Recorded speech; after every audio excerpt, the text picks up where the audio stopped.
Christchurch kids, this year is nearly done. We can't get together, but we still can have some fun. Christchurch kids, whoever you are, it's time to open the next door on our advent calendar. Hello children, and welcome to our next episode of the amazing Playmo toy story everybody can recreate in their bedrooms with their own kind of toys. So today we are going back to Nazareth, and I will tell you a part of the story. You have already heard the first part of it, so let's see what's happening today. And this is for the next day on your advent calendar from Grace Church. Therefore, hello everybody at Grace Church. Enjoy the story and enjoy your day. So, once a day in Nazareth, the servant of the king came along with a big scroll, and he was reading what the next law from the king will be. And this was not only the king, this was the emperor, Caesar Augustus. So he read, everybody in the city and everybody in Israel have to go to their place of birth and their place of ancestors to be registered, so that it was exactly known how much tax has to be paid by the people from Israel. All the people were listening in Nazareth, and also listening was Joseph. Joseph was a joiner, and he was doing just about the rooftop of his house which will be the house for him and Mary. So when he heard about that decree, this made him really worried, because he knew his wife is just pregnant and he has to get with her on a very long journey. So, as far as he could, he came down from the rooftop, not even finishing his job, and he ran over to Mary. And he said, Mary, did you hear about that stupid law? I have to go to Bethlehem. And Mary said, No, Joseph, you are not going alone. I will go with you, because we will soon be husband and wife.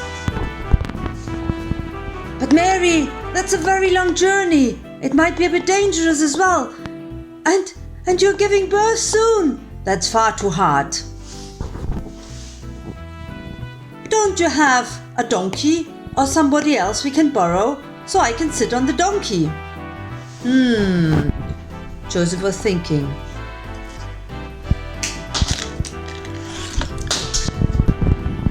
And he remembered, yes, I do have a donkey.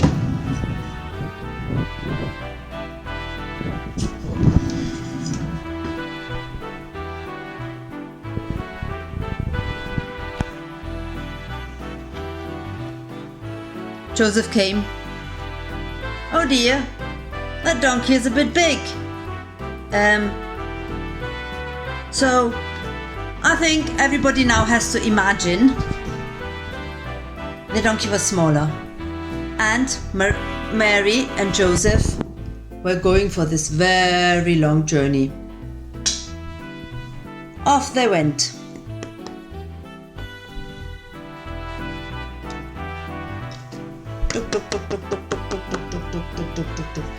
It was over 100 miles, about a very long way. You probably get 10 miles a day, so that might have been 10 days a journey with the donkey, don't forget that. And Mary had to sleep. They didn't know where to sleep, and sometimes she was very tired. So Joseph just sat next to her, watching her sleep for a while to recover. And then it wasn't an easy journey, because maybe they were scared there might be robbers and maybe even monsters. So I don't know what Mary was was dreaming about, maybe of a big monster coming along the way. But luckily, these monsters didn't exist in Mary's time. So it was just walking and walking and walking all along, getting always tired and having to find, here they come again, and having to find a place to sleep for 10 long days. Every night a different place. And so many times Mary was just so tired she just fell asleep somewhere till she was able to carry on walking. And in these days there was no mobile phone, there was no telephone, so if you were unlucky, the place where they wanted to sleep might have already been booked and everybody was already there. But nevertheless, they carried on.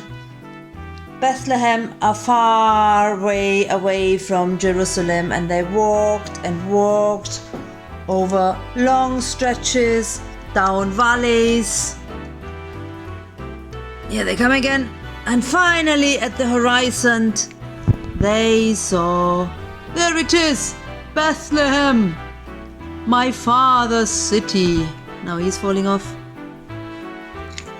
So Mary having a nap again, Joseph watching over her, and in the background they saw already, Mary, Mary, look, it's not very far, it's not very far, it's almost there. I can see my ancestors' town, the town of Bethlehem. Let's see what that town will bring to us.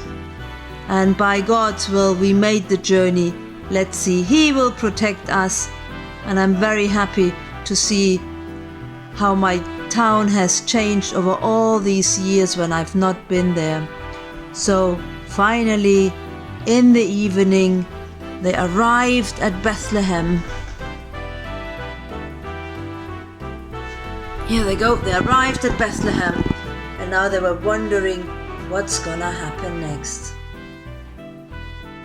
So that was my little story part of the long story, of the long Christmas story.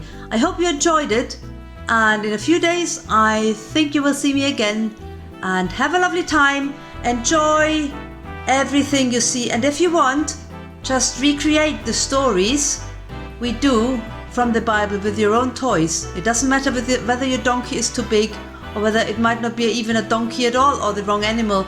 We have imagination, and our imagination will get everything to life. So stay safe, children. Bye bye.